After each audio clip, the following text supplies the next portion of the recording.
ஆவிக்குரிய யுத்தம் என்கிற தலைப்பிலே சில வாரங்களாக நம்ம தேவனுடைய செய்தியை நம்ம தியானித்து வருகிறோம். பவுல் அப்போஸ்தலன் சொல்லுகிற ஒரு முக்கியமான ஒரு காரியம் என்ன? கடைசியாக சகோதரரே, கர்த்தரிலும் அவருடைய சத்துவத்தின் வல்லமையிலும் பலப்படுங்கள் என்பதாக எபேசியருக்கு எழுதின நிருபத்திலே 6வது அதிகாரம் 10வது வசனத்திலே அவர் எழுதி வைத்திருக்கிறார். அதைத்தான் நம்முடைய செய்தியின் ஆதாரமாக நம்ம சில வாரங்களாக தியானித்து கொண்டு வருகிறோம். கர்த்தரிலும் அவருடைய சத்துவத்தின் வல்லமையிலும் பலப்பட வேண்டுமா? எதற்காக பலப்பட வேண்டும்? நமக்கு ஒரு யுத்தம் உண்டு. இந்த பூமியிலே நாம் இருக்கிற இடத்திலே நமக்காக நியமிக்கப்பட்டிருக்கிற ஒரு யுத்தம் உண்டு.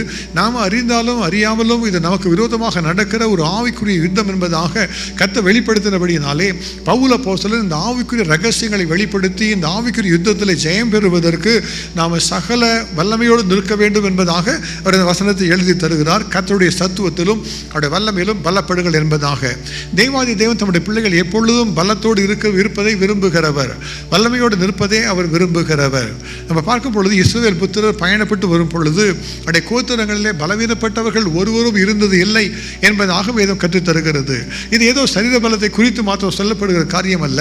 40 வருஷங்களாய் வழி நடக்க வேண்டும். 40 வருஷங்களாய் பலவிதமான சோர்வுகள், பிரச்சனைகள், போராட்டங்கள் மத்தியிலே கடந்து வர வேண்டும். அதன் மத்தியில் கர்த்தர் வந்து எழுப்புதலை அனுப்பிதான் அவளை கர்த்தர் கொண்டு வந்து ஒரு புதிய தேசத்திலே கொண்டு வந்து சேர்த்தார். இந்த கடைசி காலத்திலே நமக்காக நியமிக்கப்பட்டிருக்கிற ஒரு யுத்தம் உண்டு. இந்த யுத்தத்தில் நாம் நிற்பதற்கு நம்ம தகுதியாக இருக்க வேண்டும், ஜெயம் பெற வேண்டும் என்பதற்காக பவுல் எழுதுகிற ஆலோசனை இதுதான். கர்த்தரிலும் அவருடைய சத்துவத்தின் வல்லமையிலும் பலப்படுங்கள். இந்த யுத்தம் எப்படிப்பட்டது? இந்த யுத்தம் இது ஒரு மாம்சத்தோடு இரத்தத்தோடு இருக்கிற ஒரு யுத்தம் அல்ல. மாம்சமும் இரத்தமும் உடைய ஒரு மனிதர்களோடு செய்கிற யுத்தம் அல்ல. ஆனால் நமக்கு விரோதமாக போராடுகிற அந்தகார லோகாதிபதியின் வல்லமைகளோடும் வானம் மண்டலத்தில் உள்ள பொல்லாத ஆவிகளின் சேனைகளோடும் நமக்கு அது போராட்டம் உண்டு என்பதாக பவுல் எழுதி தருகிறார். ஆக இந்த ஆவிக்குரிய யுத்தத்தின் ரகசியத்தை நாம் அறிந்து கொள்ள வேண்டும். இது தேவனுடைய ராஜ்யத்திற்கும் சாத்தானுடைய ராஜ்யத்துக்கும் விரோதமாக நடக்கிற ஒரு யுத்தம். எப்படி சாத்தானுக்கு ஒரு ராஜ்யம் உண்டு என்பதை இயேசு அறிந்திருந்தாரோ அதை தெளிவாக வெளிப்படுத்தினார். ஒரு பிசாசு, ஒரு சாத்தான் தனக்குத்தானே விரோதமாக பிரிந்திருந்தால் அவனுடைய ராஜ்யம் நிலைநிற்க முடியாது என்று இயேசு சொன்னார். ஆகவே நமக்கு தெரியும் சாத்தானுக்கு ஒரு ராஜ்யம் உண்டு. இந்த இருளின் ராஜ்யம், சாத்தானுடைய ராஜ்யம் எப்பொழுதும் ஒளியின் ராஜ்யத்துக்கு விரோதமாக, தெய்வ பிள்ளைகளுக்கு விரோதமாக போராடி கொண்டே இருக்கிறது. அந்த யுத்தத்திலே தான் நாம் நின்று கொண்டிருக்கிறோம். ஹல்லேலூயா. அப்போ இந்த யுத்தத்தில் நாம் ஜெயம் பெற வேண்டும். ஆகவே கர்த்தரிலும் அவருடைய சத்துவத்தின் வல்லமையிலும் நாம் பலப்பட வேண்டும். நம்முடைய புறம்பான மனிதனானது அழிந்து கொண்டிருந்தாலும் உள்ளான மனுஷனானது நாளுக்கு நாள் புதிதாக்கப்படுகிறது என்பதாக பவுல் இந்த அனுபவத்தை குறித்து எழுதி தருகிறார். ஆக இந்த யுத்தத்தில் நிற்பது எப்படி, இதில் நாம் ஜெயம் பெறுவது எப்படி என்பதை நம்ம தியானித்து கொண்டு வருகிறோம். அதில் யுத்தத்திலே நாம் அணிந்து கொள்வதற்காக ஒரு யுத்த போர் ஆயுதங்களை குறித்து எபேசியர் 6:14 முதல் 16 வசனங்களிலே எழுதப்பட்டிருக்கிறது. இதில் கடந்த செய்தியிலே நம்ம சத்தியம் என்னும் கச்சை, அதாவது the truth, waist belt of truth என்பதை குறித்து நம்ம தியானித்தோம். இன்னைக்கு அதில் சொல்லப்பட்டிருக்கிற 2வது யுத்த ஆயுதத்தை குறித்து நம்ம தியானிக்க போகிறோம். அதுதான் நீதி என்னும் மார்க்கவசம் என்பதாக பவுல் எழுதி தந்திருக்கார். தேவனுடைய சர்வாயுத வர்க்கத்தையும் எடுத்துக்கொள்ளுங்கள், நீதி என்னும் மார்க்கவசத்தை தரித்தவர்களாக நில்லுங்கள் என்பதாக பவுல் ஒரு ஆலோசனை தருகிறார். அப்போ நீதி என்று சொன்னால் என்ன, இந்த நீதி என்கிற மார்க்கவசத்தை நாம் தரித்துக் கொள்வது எப்படி என்பதை குறித்து நம்ம தியானித்து தேவனுடைய சமூகத்தில் ஜெபிக்க போகிறோம். இது எதை குறித்து பவுல் எழுதுகிறார்? இந்த ரோம சாம்ராஜ்யத்திலே அது இருந்த போர் வீரர்கள் அவள் அணிந்திருந்த உடையை குறித்து, அதிகாரத்தை வெளிப்படுத்தும்படியாக அவள் அணிந்திருந்த அவருடைய சீருடையை குறித்து பவுல் அதை இணையாக வைத்து நமக்கு எழுதுகிறார். அவர் சொல்லியிருக்கிற காரியத்தை பார்த்தா எல்லாம் அந்த ரோம போர் சேவகர்கள் அணிந்திருந்த அந்த யுத்த ஆயுதங்களை குறித்து தான் அதில் எழுதியிருக்கிறார். அப்போ ரோம அந்த போர் சேவகர்கள் எப்படிப்பட்ட ஒரு இடுப்பில் கச்சைகளை கட்டி கொண்டிருந்தார்கள் என்பதை நம்ம தியானித்தோம். இந்த மார்க்கவசம் என்பதை குறித்து பார்க்கும் பொழுது அந்த ரோம சேவகர்கள் தன்னுடைய சரீரத்திலே பாதுகாப்பிற்காக அணிந்திருந்த ஒரு ஆடையை குறித்து அது குறிக்கிறது. அது லத்தீன் மொழியிலே லொரிகா செக்மெண்டாட்டா என்கிற பெயரிலே அது குறிப்பிடப்பட்டிருக்கிறது. அந்த காலத்திலே உலோகங்களை குறித்து பல உலோகங்களை இரும்பினால் செய்யப்பட்ட ஒரு தகடுகளை எடுத்து அவைகள் ஒன்றுக்கு மேல் ஒன்றாக இருக்கும்படியாக அவைகளை இணைத்து அதை தோலினால் கட்டி இப்படிப்பட்ட ஒரு யுத்த ஆயுதத்தை அவள் உருவாக்கினார்கள். அதை அணிந்து கொண்டிருக்கும் பொழுது அணிந்து கொண்டிருக்கிறவர்களுக்கு ஒரு பாதுகாப்பு, அதுதான் கர்த்தர் நமக்கு கொடுக்கிற காரியம். அப்போ இந்த யுத்தத்தில் இருக்கும் பொழுது சாத்தான் நமக்கு விரோதமாக யுத்த ஆயுதங்களை அவன் பயன்படுத்துகிறான். நமக்கு விரோதமாக போராட்டத்தை கொண்டு வரும் பொழுது அவனுடைய போராட்டங்களுக்கு தப்பித்துக் கொள்வதற்கு நாம் பாதுகாவலாக இருப்பதற்காக நமக்கு கொடுக்கப்பட்டிருக்கிற யுத்த ஆயுதம் தான் இந்த நீதி என்கிற ஒரு மார்க்கவசம். இந்த நீதி என்கிற மார்க்கவசம் என்ன செய்கிறது? ஒரு ஆவிக்குரிய விதத்தில் நம்மை பாதுகாத்துக் கொள்ளுகிறது. எப்படி மார்க்கவசம் ஒரு போர் சேவகனை பாதுகாத்துக் கொள்ளுகிறதோ அப்படியாக நீதி நீதிமானை தற்காத்து கொள்ளுகிறது என்பதாக வேதம் நமக்கு எழுதி தந்திருக்கிறது. நீதிமொழிகள் 13வது அதிகாரம் 6வது வசனம் சொல்லுகிறது, நீதி உத்தம மார்க்கத்தானை தற்காக்கும். That means the righteousness will guard the way of the one who is blameless. அப்போ ஒரு மனிதன் உத்தமனாக இருக்கும் பொழுது அவருடைய நீதி அவனை பாதுகாத்துக் கொள்ளுமா? இது எப்படி ஒரு பாதுகாவலாக இருக்க முடியும் என்பதை யோசித்து பார்க்கும் பொழுது இந்த ஆவிக்குரிய ரகசியங்களை நம்ம அறிந்து கொள்ள வேண்டும். நம்முடைய வாழ்க்கையிலே சத்துரு எப்படி போராடுகிறான், எப்படியாகிலும் நம்மை தேவனுக்கு முன்பாக குற்றவாளிகளாக நிற்பதற்காக குற்றப்படுத்துவதற்கு அவன் முயற்சி செய்கிறான். நம்முடைய வாழ்க்கையில் எப்படியாகிலும் அநீதி காணப்படுவதற்காக அவன் முயற்சி செய்து எப்படியாகிலும் கர்த்தருக்கும் நமக்கும் ஒரு பிரிவினை உண்டாக்கும்படியாக அவன் முயற்சி செய்து கொண்டே இருக்கிறான். ஏனென்றால் வேதம் சொல்லுகிறது, சங்கீதம் 11:7 கர்த்தர் நீதி உள்ளவர், நீதியின் மேல் பிரியப்படுவார். அதுதான் அவரை குறித்து எழுதப்பட்டிருக்கிற காரியம். நம்முடைய தேவாதி தேவன் நீதி உள்ளவர் என்று சொன்னால் அவர் அநீதிக்கு எதிர்த்து தான் நிற்க வேண்டும். ஆகவே தான் சத்துரு என்ன செய்கிறான், நம்முடைய வாழ்க்கையிலே அநீதியை அவன் விதைக்க அவன் எப்பொழுதும் முயற்சி செய்து கொண்டே இருக்கிறான். எப்போ நம்முடைய வாழ்க்கையில் நீதி போயிடும், எப்போ நம்ம அநீதி செய்வோம், எப்பொழுது நாம் பாவம் செய்வோம், எப்பொழுது நாம் தேவனுக்கு விரோதிகளாக மாறுவோம் என்பதுதான் அவனுடைய தாக்குதலுக்கு முழுமையான ஒரு அடிப்படை. அப்போ நம்ம யோசித்து பார்க்க வேண்டும், நம்முடைய வாழ்க்கையில பாவத்தை கொண்டு வருகிறது யார்? அது அந்த சாத்தான் என்கிறவன். நம்முடைய வாழ்க்கையில அநீதியை கொண்டு வருகிறது யார்? அது சாத்தான் தான் நமக்கு விரோதமாக செய்கிறவன். அப்போ அதை குறித்து சொல்லப்பட்டிருக்கிற காரியம் என்ன? அவனை ஜெயம் கொள்ளுவதற்காக நீங்கள் என்ன செய்ய வேண்டுமா? நீதி என்கிற மார்க்கவசத்தை தரித்துக் கொள்ளுங்கள் என்பதாக ஆலோசனையை அவர் பவுல் எழுதி வைத்திருக்கிறார். தேவாதி தேவனோடு கூட ஒன்றாய் நிற்பதற்காக. ஹல்லேலூயா. இன்றைக்கு நம்முடைய வாழ்க்கையிலே நாம் ஒரு பாவம் செய்துட்டோம், ஒரு அநீதி வந்துட்டு சொன்னால் இது சும்மா செய்கிற பாவம் அல்ல. நாம் செய்கிற ஒவ்வொரு பாவமும் சாத்தானுக்கு நம்ம வெளிப்படுத்துகிற ஒரு கேப்பாக அல்லது ஒரு திறப்பாக தான் நம்ம கருத வேண்டும். எங்கெல்லாம் பாவம் செய்கிறோம் அப்போல்லாம் we have compromised, so we have allowed or we exposed ourselves to the attack of the devil. அதை குறித்து நம்ம அறிந்து கொள்ள வேண்டும். ஒரு பாவத்தை செய்தால் அதை மன்னிப்பு கேட்டுட்டோம், மனம் திரும்பிட்டோம், கர்த்தர் மன்னித்து விட்டார் என்பது மாத்திரமல்ல, அந்த பாவத்தின் விளைவு என்ன? சாத்தான் தன்னுடைய ஆயுதங்களை நமக்கு விரோதமாக பயன்படுத்துவதற்காக நமக்கு முன்பாக காணப்பட்ட ஒரு திறப்பாக மாறிவிடுகிறது என்பதை நாம் அறிந்து கொள்ள வேண்டும். அதுதான் சாத்தானுடைய காரியம். அவன் நமக்கு விரோதமாக போராடும் பொழுது அவனுக்கு அதிகமாக வல்லமைகள் இல்லை, ஆனால் அவனுடைய இருப்பெல்லாம் அவனுக்கு உள்ள இருக்கலாம் ஒரு தந்திரங்கள் தான் அவர்களுக்கு காணப்படுகிறது. ஆகவே தான் சாத்தானுடைய தந்திரங்களுக்கு எதிர்த்து நிற்க வேண்டும் என்பதாக பவுல் எழுதி வைத்திருக்கிறார். இந்த நீதி தான் அதை நம்ம பாதுகாத்துக் கொள்வதற்காக கொடுக்கப்பட்டிருக்கிற ஒரு நல்ல ஒரு ஆயுதமாய் இருக்கிறது. நீதி என்று சொன்னால் வாட் இஸ் ரைச்சியஸ்னஸ்? நீதி என்று சொன்னால் தேவனுக்கு பிரியமாய் தேவனை போல வாழ்வது, அதுதான் நீதி. நம்முடைய தேவன் நீதி உள்ளவர், அவர் நீதி செய்கிறவர். நாம் அவரை போல வாழும் பொழுது நம்முடைய வாழ்க்கையிலே நீதியை நம்ம வெளிப்படுத்துகிறோம். அப்போ இயேசுவை போல எப்படி மாற முடியும்? தேவாதி தேவனை போல நீதியாக நாம் எப்படி வாழ முடியும்? அதுதான் நமக்கு முன்பாக இருக்கிற ஒரு பெரிய சவாலாக இருக்கிறது. நம்மளால் முடியாத காரியத்தை கர்த்தர் செய்ய நமக்கு சொல்லுகிறவர் அல்ல. அப்படி செய்வதற்கு நம்ம கற்றுக்கொள்ள வேண்டும். தினந்தோறும் இந்த யுத்த ஆயுதங்களை தரித்துக் கொள்ள வேண்டும். நீதி என்கிற மார்க்கவசத்தை தரித்துக் கொள்ள வேண்டும். கர்த்தருக்கு முன்பாக ஜெயம் பெறுவதற்கு, அந்த நீதியில் நிற்பதற்காக கர்த்தர் நமக்கு கிருபை தருவார். ஆகவே நமக்காக நீதி உண்டாவதற்காக இயேசு கிறிஸ்து கல்வாரி சிலுவையிலே அவரே தம்முடைய ஜீவனை தந்திருக்கிறார். நம்ம யோசித்து பார்த்தீங்கன்னா, தாவீது ராஜா ஜெபிக்கும் பொழுது கர்த்தரை பார்த்து அவருடைய நீதியை குறித்து அவர் சொல்லி விளம்பரம் பண்ணுகிறார். கர்த்தாவே நீ நீதி உள்ளவர், இறங்கும் என்று சொல்லி அவர் ஜெபிக்கிறார். ஏன் இப்படி ஜெபிக்கிறார் என்று யோசித்து பார்த்தால், அவர் தன்னுடைய வாழ்க்கையில் உள்ள நீதியை குறித்து அவருக்கு ஒரு நம்பிக்கை இருந்தது. நான் நீதி செய்கிறேன், நான் தேவனுக்கு பிரியமாய் நடந்து கொண்டிருக்கிறேன், தேவன் நீதி உள்ளவராக இருக்கிறபடினாலும் எனக்கு அற்புதம் செய்வார் என்கிற ஒரு பெரிய ஒரு நம்பிக்கை. அப்போ நம்முடைய வாழ்க்கையில் வேதம் என்ன சொல்லுகிறது? உங்கள் பாவங்கள் உங்களுக்கும் அவருக்கும் நடுவாக பிரிவினையை உண்டாக்குகிறது என்பதாக வேதம் கற்றுத்தருகிறது. அப்போ நம்முடைய வாழ்க்கையில் நம்ம நீதி செய்யும் பொழுது தேவன் நம்முடைய ஜெபத்தை கேட்பார். நமக்கு என்று பெரிய ஜெயங்களை அவர் தான் செய்து தருவார். தேவனுடைய ராஜ்யம் என்று சொல்லி நம்ம கற்றுக்கொண்டு வருகிறோமே, இந்த தேவனுடைய ராஜ்யம் ஒன்றுமல்ல, அது நீதியினாலே உண்டாகிற ஒரு ராஜ்யம். ரோமர்கள் நிருபம் 14:17 சொல்லுகிறது, தேவனுடைய ராஜ்யம் புசிப்பும் குடிப்பும் அல்ல, அது நீதியும் சமாதானமும் பரிசுத்த ஆவியினாலே உண்டாகிற சந்தோஷமுமாய் இருக்கிறது. அதுதான் கர்த்தருடைய ராஜ்யம். ஹல்லேலூயா. இந்த உலகத்தில் ராஜ்யங்களை எப்படி நம்ம தன்னுடைய மகிமை வெளிப்படுத்துகிறாங்க பார்த்தீங்கன்னா, பழைய ஏற்பாட்டில் ஒரு ராஜா இருந்தார், ராஜாவாகிய அகாஸ்வேரு. அவர் தன்னுடைய ராஜ்யத்துக்குரிய மேன்மையை எப்படி விளங்க பண்ணினாராம்? அவர் ஒரு 7 நாள் வரைக்கும் எல்லாருக்கும் நல்ல ஒரு விருந்து வச்சார். எல்லாரும் அழைத்து எல்லாத்தையும் வெளிப்படுத்தி காண்பித்து எவ்வளோ எனக்கு பிளஸ்ஸிங் இருக்குது பாருங்க என்று சொல்லி தன்னுடைய ராஜ்யத்தின் மேன்மையை விளங்க பண்ணி கொண்டிருந்தார் என்பதாக வேதம் சொல்லுகிறது. ஆனால் தேவாதி தேவத்தோட ராஜ்யத்தை உண்டாக்கும் பொழுது அதை நீதியினாலே அவர் விளங்க பண்ணுவாராம். அதை பார்க்கும் பொழுது நீதி நிறைந்த ஒரு ராஜ்யமாக இருக்கும். நாம் அந்த ராஜ்யத்துக்குள்ளே பிரவேசிக்க வேண்டும் என்று சொன்னால் இந்த நீதியை நாம் அணிந்திருக்க வேண்டும். இயேசுவின் நீதியை அணிந்து கொண்டிருந்தால் மாத்திரம்தான் அந்த நீதியாகி அந்த ராஜ்யத்துக்குள்ளாக நாம் பிரவேசிக்க முடியும். ஆகவே தான் இயேசு சொன்ன காரியம், தேவனுடைய ராஜ்யத்தையும் அவருடைய நீதியையும் முதலாவது நீங்கள் தேடுங்கள், முதலாவது தேவனுடைய ராஜ்யத்தையும் அவருடைய நீதியையும் தேடுங்கள், அப்பொழுது இவைகள் எல்லாம் உங்களுக்கு கொடுக்கப்படும் என்பதாக வேதம் கற்றுத் தருகிறது. ஆக நீதியை எப்படி நான் எடுத்துக்கொள்வது, இந்த நீதியை எப்படி பெற்றுக்கொள்வது என்பதை குறித்து நம்ம தியானிக்க போகிறோம். நம்ம நீதி செய்தால்தான் தேவன் நம்முடைய தேசத்திலே பாதுகாவலை தர முடியும். இன்றைக்கு தேசத்திலே தேவனுடைய வல்லமை வெளிப்படுவதற்கு ஒரே காரணம் என்ன என்று சொன்னால், சில நீதிமான்களை கர்த்தர் வைத்திருக்கிறார். அந்த நீதிமான்கள் நிமித்தமாக பட்டணத்தை கர்த்தர் ஆசீர்வதிக்கிறார். நீதிமான்கள் நிமித்தமாகத்தான் கர்த்தர் தேசத்தை பாதுகாத்துக் கொள்ளுகிறார். யோசித்து பாருங்க, ஆபிரகாம் ஜெபிக்கிறார் தேவனுடைய சமூகத்தில். சோதோம் குமாரன் பாவம் மேலே தேவனுடைய சமூகத்தில் எட்டி விட்டது. அப்போ தேவனுடைய நியாய தீர்ப்பு வருவதற்கு தடையாக இருக்கிற ஒரே காரியம் என்னவா இருக்க முடியும் என்று சொன்னால், நீதி செய்கிற மக்கள் அவங்க இருந்தால் தான் தடை செய்ய முடியும். அப்போ ஆபிரகாம் கேட்குறார் தேவனை பார்த்து, அங்கே ஒரு 50 நீதிமான்கள் இருந்தால் என்ன செய்வீர்?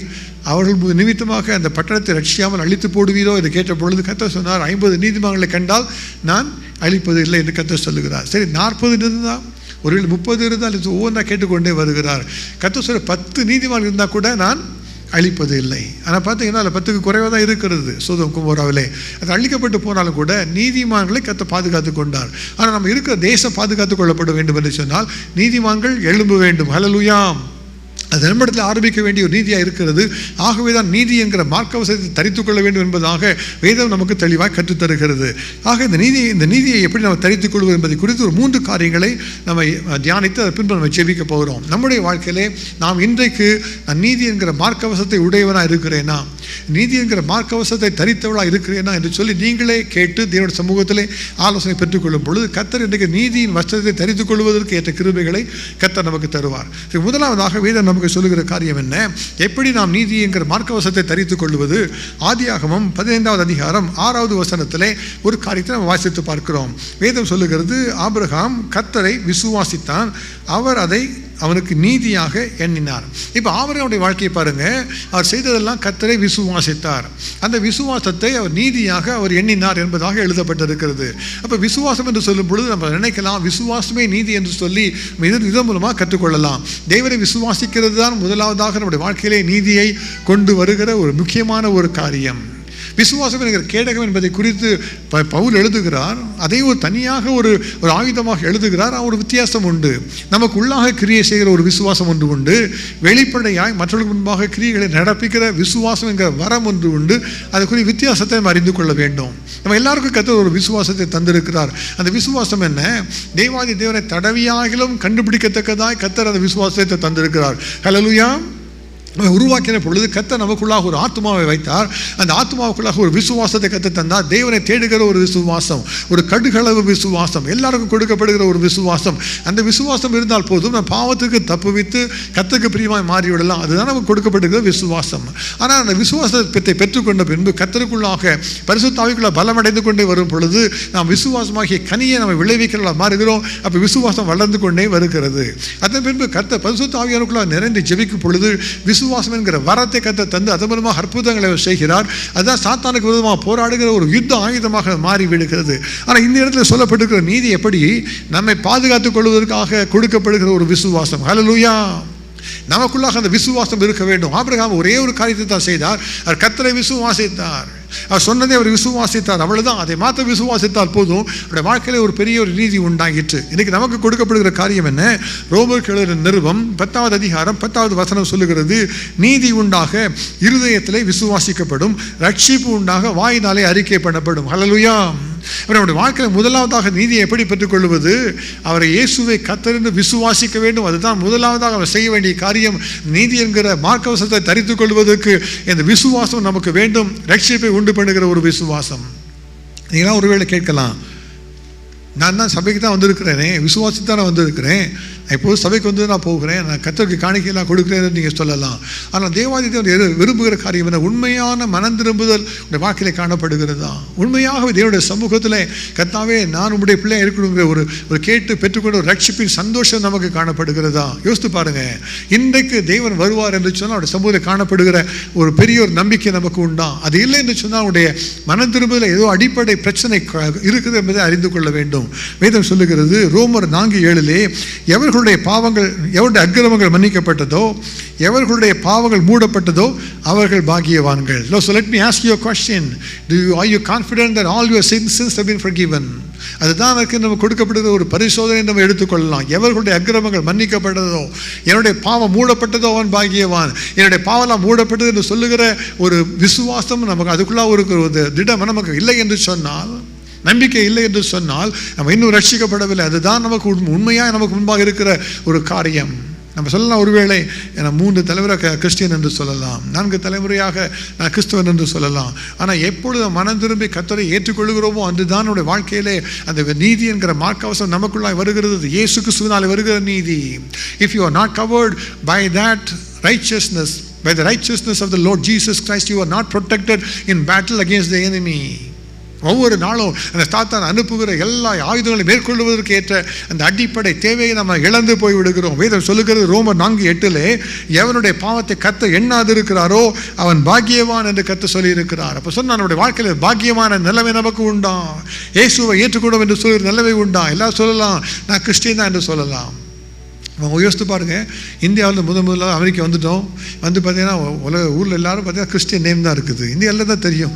ஜான் சொன்னால் கிறிஸ்டியனா அப்படின்னு கேட்பீங்க, சார்ல்ஸ் சொன்னால் கிறிஸ்டியன் தான் கேட்பீங்க, வேறு யாரும் சொன்னால் நீங்கள் ஹிந்து அப்படின்னு நினச்சிக்குவீங்க. அப்படி தானே நினைப்பீங்க. இங்கே அமெரிக்காவில் பார்த்தீங்கன்னா எல்லா ஜானும் கிறிஸ்தவனாக இருக்காங்களா? எல்லா சார்ல்ஸும் கிறிஸ்டியனாக இருக்காங்களா? இல்லை. ஏன் அப்படின்னு சொன்னால் அந்த மாற்றம் இல்லை, வாழ்க்கையிலே மாற்றம் இல்லை. நீங்களும் கூட நீங்களும் சபைக்கு வரலாம், நான் கிறிஸ்தவன் என்று சொல்லிக் கொள்ளலாம். அந்த உண்மையான அடிப்படை மாற்றம் இல்லாமல் ஒரு பெயர் கிறிஸ்தவர்களாக வாழ்ந்து கொண்டிருக்கிற எத்தனை பேர் இன்றைக்கு உண்டு. இன்றைக்கு சபைகள் அப்படிப்பட்ட கிறிஸ்தவர்களாக நிரம்பி இருக்கிறது அல்லவா? ஆகவே கர்த்தர் சொல்லுகிற காரியம் என்ன? என் மகனே, என் மகளே, நீ நிச்சயமாய் இந்த பாவமன்னிப்பு நிச்சயத்தை பெற்றுக்கொள்வதற்கு நீ மனம் திரும்ப வேண்டும், என்னை விசுவாசிக்க வேண்டும். நான் உன்னுடைய பாவங்களை மன்னிக்கிறவர் என்று விசுவாசத்தை ஏற்றுக்கொள்ளும் பொழுது நான் உன்னை ஆசீர்வதிப்பேன் என்று கர்த்தர் சொல்லுகிறார். அதுதான் முக்கியமான ஒரு காரியம். அந்த அடிப்படை இல்லாதபடியாக நான் எல்லாம் முடியும் என்று சொல்லி நம்ம நினைத்துக்கொண்டே ஓடிக்கொண்டு இருக்கிறோம். ஏசு எனக்காக சிலுவையிலே மரித்துட்டாருப்பா, அதான் எனக்கு பிரச்சனை இல்லைன்னு நம்ம சொல்லிக் கொள்கிறோம். ஆனால் அவர் உண்மையாக ஏற்றுக்கொண்ட அந்த கிருபை உண்டா? அந்த விசுவாசத்தை ஒரு கடுகு விதை என்று சொல்லி கர்த்தர் சொல்ல ஒரு காரணம் என்ன? அது விதைக்கப்படும் பொழுது சகல விதைகளிலும் அது மிகவும் சிறிதாக இருக்கும் என்று சொல்லி இருக்கிறது. எல்லாருடைய உள்ளத்திலும் அந்த கடுகு விதையான ஒரு சின்ன ஒரு விதை வைத்திருக்கிறது. ஆனால் பாருங்கள், சிலருடைய வாழ்க்கையில் அது விதையாகவே தான் இருக்கிறது. அது இன்னும் வளர்ந்து கனிதருகிற ஒரு மரமாக மாறவில்லை. ஆனால் அது முளைக்கும் பொழுது அப்பொழுதுதான் பெரிய விருட்சமாக மாறும் என்பதாக இயேசு அந்த ஊமையில் கற்றுக் கொடுத்தார். My question is, have you activated that faith ever? Have you activated the little seed faith that God placed in your heart to repent of all your life and say, Lord Jesus, you are my master, you are my God, I confess you as my master என்று சொல்லுகிற ஒரு அனுபவம் நமக்கு உண்டா? யோசித்து பாருங்கள். என்னுடைய வாழ்க்கையில் வேதம் சொல்லுகிறது, நம்முடைய வாழ்க்கையில் என்னுடைய அமெரிக்க தேசம் கொடுக்கப்பட்ட எத்தனையோ ஜனாதிபதிகளை பார்க்கும் பொழுது அவர்களெல்லாம் மனம் திரும்பின புதிதான ஜீவனை பெற்றுக்கொண்ட விசுவாசிகள் என்று சொல்லி தங்களை அறிமுகப்படுத்தி கொண்டார்களாம். முக்கியமாக பார்க்கும் பொழுது ரானல்ட் ரேகன் பிரதமராக இருந்த பொழுது அவரை குறித்து எழுதப்பட்ட பல காரியங்களை வாசித்து பார்க்கும்போது ஆச்சரியமாக இருந்தது. ஆம்ஸ்ட்ராங் என்கிற நேஷனல் ரிலிஜியஸ் பிராட்காஸ்டர்ஸ் அசோசியேஷன் அதில் டைரக்டராக இருந்தவர் தான் ஆம்ஸ்ட்ராங் என்கிறவர். அவர் ஒரு நாளிலே ரானல்ட் ரேகனை குறித்து பேட்டி கொண்டிருந்தார். அவருடைய எலெக்ஷன் நேரம், பிரச்சாரம் செய்து கொண்டிருக்கிற நேரம். அவரை பார்த்து கேட்டார், நான் எப்படி பரலோகத்துக்கு எப்படி போக முடியும், நீங்கள் பரலோகத்துக்கு போவீங்கிற நிச்சயம் உங்களுக்கு இருக்கிறதா என்று கேட்ட உடனே அதுக்கு ரானல்ட் ரேகன் கொடுத்த பதில் இதுதான். அவர் யோவான் 3:16 முழுமையாக அவர் மனப்பாடமாக சொல்லிவிட்டு சொன்னாராம், ஐ ஆம் a Bible believing born again believer என்று அவர் சொன்னாராம். நம்மளாம் கிறிஸ்டியன்ஸ் என்று சொல்லிட்டு ஸ்டைலாக போய் கொண்டிருக்கிறோம். But my question is that, are you a born again believer in the church? Are you just a Christian in the church? You are just a member. Your name is there on the records. You are coming to the church and going, but you have no experience of having been born again. Today the Lord is speaking to you. If you are not born again, you are not having the righteousness upon you. You don't have the breastplate of righteousness. You are exposed to all the attacks of the devil. இன்றைக்கு கர்த்தரை மாற்றும்படியாக அவர் விரும்புகிறார். அவரை தேடுவது சுலபமான காரியம். அவரை பார்த்து கேட்டால் ஜெபித்தால் போதும். அவர் நமக்காக நம்முடைய பாவங்களுக்காக ஒப்பு கொடுக்கப்பட்டு நம்முடைய நீதிமான்களாக மாறுவதற்காக உயிரோடு எழுப்பப்பட்டிருக்கிறாராம். ஹல்லேலூயா. இன்றைக்கு அந்த இயேசுவை விசுவாசிக்கிற விசுவாசம் நமக்கு உண்டாம். உலகத்தில் எத்தனையோ பேர் இருக்கிறாங்க கர்த்தரை ஏற்றுக்கொண்டு. இயேசு சொல்லும்போது ஒரு காரியத்தை சொன்னார், இந்த உலகத்தில் உள்ள எல்லா வேசிகளும் ஆயக்காரரும் உங்களுக்கு முன்பாக பல்லவத்துக்குள்ளாக போகிறார்கள் என்று சொல்லி பரிசேயரையும் ஆயக்காரரை பார்த்து இயேசு சொன்னார், நீங்கள்லாம் சபையில் இருக்கிறவங்க வேதத்தை கற்றுக்கொண்டவங்க தான், ஆனால் உங்களை காட்டில் இந்த உலகத்தில் இருக்கிறவங்களாம் பார்த்தீங்கன்னா உங்களுக்கு முன்பாக பல்லவத்துக்கு பிரவேசித்து விடுகிறார்கள் என்று சொல்லி இயேசு சொன்னார். மணி ஐயர் என்கிற ஒரு வாலிபன், மணி ஐயர் தான் அவருடைய பெயர். சென்னையிலே அவர் வாலிபனாக இருந்தவர். சிறுவனாக இருந்த நாளிலிருந்தே ஒரு பிராமண விசுவாசத்தில் வளர்க்கப்பட்டவர், ஒரு தெய்வ நம்பிக்கை கொண்டவர். எல்லா தெய்வங்களையும் வணங்கி கொண்டு எப்படியாக நான் உண்மையான தேவனை அறிந்து கொள்ள வேண்டும் என்று சொல்லி எப்பொழுதுமே வாஞ்சை கொண்டிருந்தவர். அவர் அந்த இந்து சமுதாயத்தில் உள்ள மதத்தில் உள்ள 4 வேதங்களையும் முற்றிலுமாக வாசித்து படித்து முடித்து விட்டார். அப்போ உள்ளத்தில் ஒரு கேள்வி ஒன்று வந்ததான். அந்த கேள்வி என்ன என்று சொன்னால், அது அருட்பெருஞ்சோதி தனி பெரும் கருணை என்கிற ஒரு இந்து ஸ்லோகத்தை குறித்து அவர் யோசித்தாராம். அப்போ உண்மையான தேவன் என்று சொன்னால் சேரக்கூடாத ஒளியிலே வாசம் பண்ணுகிறவர் என்பது தான் அதற்கு ஒரு பொருள். ஒரு அருட்பெரும் ஜோதி என்று சொன்னால் அணுக முடியாத ஒரு வெளிச்சம், அதற்குள்ளாக இருக்கிறது தான் கர்த்தர் என்று சொல்லி, அப்போ இவர் அப்படிப்பட்ட ஒளிக்குள்ளாக இருக்கிற தேவனை நான் எப்படி தரிசிப்பது என்கிற கேள்வி அவருக்குள்ளாக வந்தது. உண்மையான கடவுள் யார் என்கிற கேள்வி அவருக்குள்ளாக வந்தது. அவர் தேவனை தேடுபடுவர் எப்படி தேடினாராம். அவர் வாரத்துக்கு 3 நாள் உபவாசம் இருப்பாராம், நோன்பு இருப்பாராம். அதுக்காக நோன்பு இருந்து அவர் சொல்லுகிற எல்லா ஆசாரங்களை, மடி ஆசாரம் என்று சொல்லுகிற எல்லாவற்றையும் கடுமையாக அவர் அதை பின்பற்றி சபரிமலைக்கெல்லாம் யாத்திரைகளை சென்று வார ஒவ்வொரு நாளும் ஒவ்வொரு வித்தியாசமான கோயில்களுக்கு சென்று அங்குள்ள கடவுள்களை வழிபட்டு வந்து கொண்டிருந்தார். எப்படியாக உண்மையான தேவனை தரிசிக்க வேண்டும், உண்மையான தேவனை தரிசிக்க வேண்டும். வெள்ளிக்கிழமை என்று சொன்னால் ஒரு கோயிலுக்கு போவார், புதன்கிழமை என்று சொன்னால் வேறொரு கோயிலுக்கு போவார். அங்குள்ள தெய்வங்களை பார்த்து எப்பொழுது வேண்டிக் கொண்டு உண்மையான தேவனை சந்திக்க வேண்டும் என்று சொல்லியே யோசித்து கொண்டிருந்தாராம். அவர் எல்லா ஸ்லோகங்களையும் எல்லா பொருட்களையும் அறிந்து கொண்டிருந்தவர். ஓம் நம சிவாயாக என்று சொல்லுகிற அந்த ஸ்லோகத்தை சொல்லும் பொழுது அன்பினாலே நிறைந்த தேவனே உமக்கு ஸ்தோத்திரம் என்று தான் அதற்கு பொருள் என்பதை அவர் அறிந்து கொண்டாராம். அவர் யோசித்து பார்த்து, நான் வணங்குகிற இந்த தெய்வங்கள் இந்த அன்புள்ள தெய்வங்களாக எனக்கு வெளிப்படவில்லையே, உண்மையான அன்புள்ள தெய்வன் யார் என்பதை குறித்தவருக்குள்ளாக கேள்வி எழுந்து வந்தது. இந்த அன்புள்ளவர் யார், ஒளியிலே வாசமாக இருக்கிற தேவன் யார் என்று சொல்லி அதிகமாக தேவனை தேட ஆரம்பித்தாராம். அப்பொழுது ஒரு கிறிஸ்தவ நண்பர் அவரை பார்த்து சொன்னார், இயேசு கிறிஸ்துவோட ஜெபம் பண்ணி பாரு, அவர் உண்மையான தேவனாக தான் வெளிப்படுத்துவார் என்று சொன்னாராம். அவ்வளோதான் அவர் சொன்னால் இயேசு நான் தேடணுமா? சரி, எத்தனையோ நான் தெய்வங்களை வழிபடுகிறேன், இந்த இயேசு தெய்வத்தை நான் வழிபட்டு வருகிறேன், அவருக்கு எந்த நாளை நான் கொடுக்கணும், ஞாயிற்றுக்கிழமை கொடுத்தால் போதுமா என்று அவர் கேட்டாராம். ஏன்னா அவருடைய வாழ்க்கையில் எப்படி எல்லா கிறிஸ்தவங்களும் போகிறாங்க ஞாயிற்றுக்கிழமை சர்ச்சுக்கு, இப்போ ஞாயிற்றுக்கிழமை கொடுத்தா போதுமா அவருக்கு என்று கேட்டப்பொழுது இல்லை, அவருக்கு எந்த நாளிலே கொடுக்க வேண்டியதில்லை, எந்த நாளிலும் அவளை வணங்கலாம் என்று சொன்ன உடனே கேட்டாராம், நான் எந்த கோயிலுக்கு போகணும், இயேசுவின் உருவத்தை எங்கே சென்று பார்க்க வேண்டும் என்று சொல்லி கேட்டாராம். சொன்னால் இயேசுவை நீங்கள் பார்ப்பதற்கு எந்த கோயிலுக்கு நீ போக வேண்டாம், இருக்கிற இடத்துல உள்ளத்தில் அவர் என்னை நினைத்து, இயேசுவே நான் நீ தேவனுடைய குமாரன் என்று நான் விசுவாசிக்கிறேன், எனக்காக கல்வாரி சிலுவையில் ஜீவனை கொடுத்தீர் என்று நான் விசுவாசிக்கிறேன், என்னுடைய பாவங்களுக்காக நீர் மரித்தீர் என்று நான் விசுவாசிக்கிறேன், இப்போ என்னுடைய உள்ளத்தில் வாரும், எனக்குள்ளாக வாரும் என்று சொல்லி ஜெபித்தால் போது அந்த சின்ன ஜெபத்திற்கு அவர் பதில் கொடுப்பார் என்று அவர் சொல்லிக் கொடுத்தாராம். இந்த சிறு ஜெபத்தை இந்த சிறுவனா இந்த வாலிப மணி ஐயர் என்பவர் அது மிகுந்த சந்தோஷமாக அந்த ஜெபத்தை எடுத்து பார்த்தாராம். அவருக்குள்ளாக தேவனுடைய பிரசன்னம் கடந்து வந்தது. இயேசுவே தன்னை வெளிப்படுத்தினார். ஹல்லேலூயா. உண்மையான தேவனை தேடுவதற்காக எவ்வளவு கஷ்டப்படுறாங்க யோசித்து பாருங்க. 3 நாட்கள் உபவாசம் இருக்கிறாங்க. நம்ம கடைசியாக உபவாசம் இருந்த நாள் என்ன? When was the last time you fasted? When was the last time you said, Lord, I want to see you? வேதம் சொல்லுகிறது, பிதாவை ஒருவனும் ஒரு காலம் கண்டதில்லை, ஆனால் பிதாவின் மடியில் இருக்கிற ஒரே பேரான குமாரனை அவரை வெளிப்படுத்துவார் சொல்லப்பட்டு இருக்கிறது அல்லவா. இயேசுவை எனக்கு வெளிப்படுத்தும் என்று கேட்ட நாட்கள் உண்டா?